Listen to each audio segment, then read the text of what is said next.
Let's cross live to Washington, D.C., where there have been antics, Simon, at the House Judiciary Committee. The most unedifying thing I've ever seen in Washington, D.C., and that's going back more than 30 years, Ian. I mean, I think it's really important to put all of this into its constitutional context.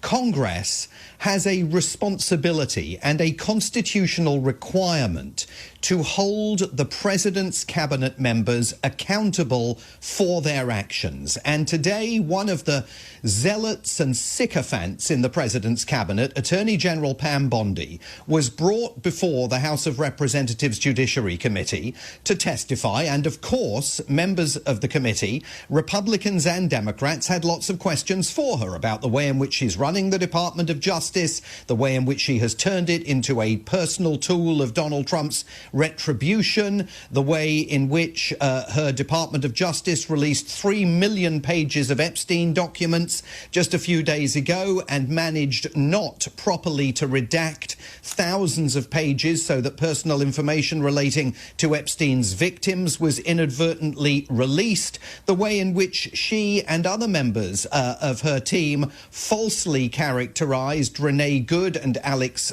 Pretty, the two American citizens gunned down in Minneapolis by ICE and the Border Patrol, as domestic terrorists. And what we have witnessed over the last several hours is the Attorney General of the United States sullying her own position, playing games with members of Congress, engaging in utter disdain, not just towards them, but towards the entire process of accountability that these congressional committees exist to enforce. Take a listen to the exchange between Congressman Gerald Nadler of New York and the Attorney General. It's about the Epstein files, and I have left it completely unedited so you can hear the very long silence between the congressman asking his question, the Attorney General eventually getting round to the idea of beginning perhaps to answer it, and the silence that you hear is the sound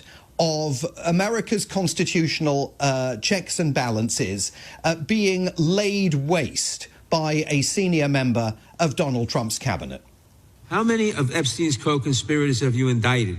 How many perpetrators are you even investigating?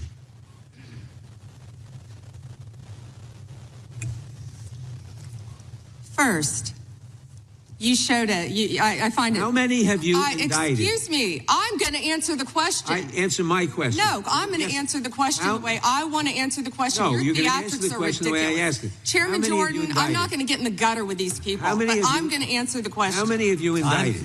Again, the time belongs to me. Claiming my time. The time belongs. I think it's very interesting. Claiming my time. I think it's very interesting. And you can reclaim your time. He talks about they indicted. The president said they indicted him twice. Mr. Chairman, please stop the clock and restore his time. Okay, here we go with these theatrics. And she behaved like that not only towards Democrats, but towards some Republicans as well, including Congressman Thomas Massie of Kentucky, who is one of the Republicans on Capitol Hill, who has been pushing the Trump administration for months to come up with a full set of documents relating to Epstein and release them into the public domain. He, like many Democrats, accuses Pam Bondi of withholding another 3 million pages of documents, and he wants to know what's in them. She tussled with him. She called him a political loser. Tonight, Thomas Massie has put out a statement saying she didn't answer anything. She came here ready to talk about the Dow Jones and the NASDAQ, because indeed she did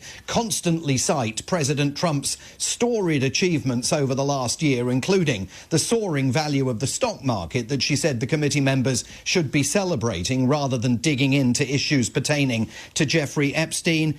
Thomas Massie describing her as kind of crazy. And indeed, there was an astonishing moment early in the hearings when Congresswoman Pramila Jayapal of Washington State asked the Attorney General to stand up and apologize to a group of Epstein victims who were in the room, who were all asked to stand, and asked how many of them had not been able to secure a single meeting with Pam Bondi's Department of Justice. And every single one of them raised their hands. And the Attorney General wouldn't turn round, wouldn't look at them and treated them with exactly the same degree of disdain that she was offering throughout these hours of hearings towards, as I say, members of Congress from both sides of the aisle that dared to try and hold her accountable for her actions.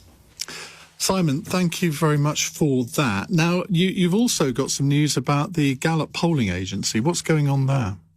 Well, absolutely astonishing news today, Iain, from Gallup, which, as you know, has for 90 years been conducting polls here in the United States, obviously many of them political in nature.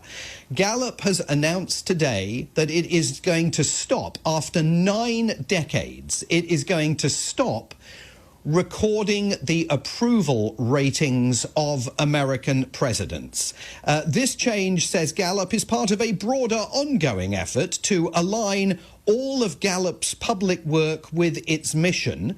We look forward to continuing to offer independent research that adheres to the highest standards of social science. It is being widely noted here that this decision comes a matter of weeks after Donald Trump's approval rating in the Gallup poll was among the lowest that the organisation had ever recorded since it began asking that question, do you approve or disapprove of the president's performance in office, since the 1930s. And the polling company, when asked if it had been put under any pressure by the Trump administration, simply said this is a strategic shift solely based on Gallup's research goals and priorities. So no more approval ratings being measured by the Gallup polling company, which will come as very good news for an American president whose approval rating is very much in the doldrums. Other polling companies are available, I guess, Simon. They are, and they will continue to record President Trump's approval rating unless others decide to follow Gallup's suit and to avoid possible future confrontation with the White House by deciding that it's better not to ask the question in the first place. Simon, thank you very much indeed. That's Simon Marks, our US correspondent, talking to us live from Washington.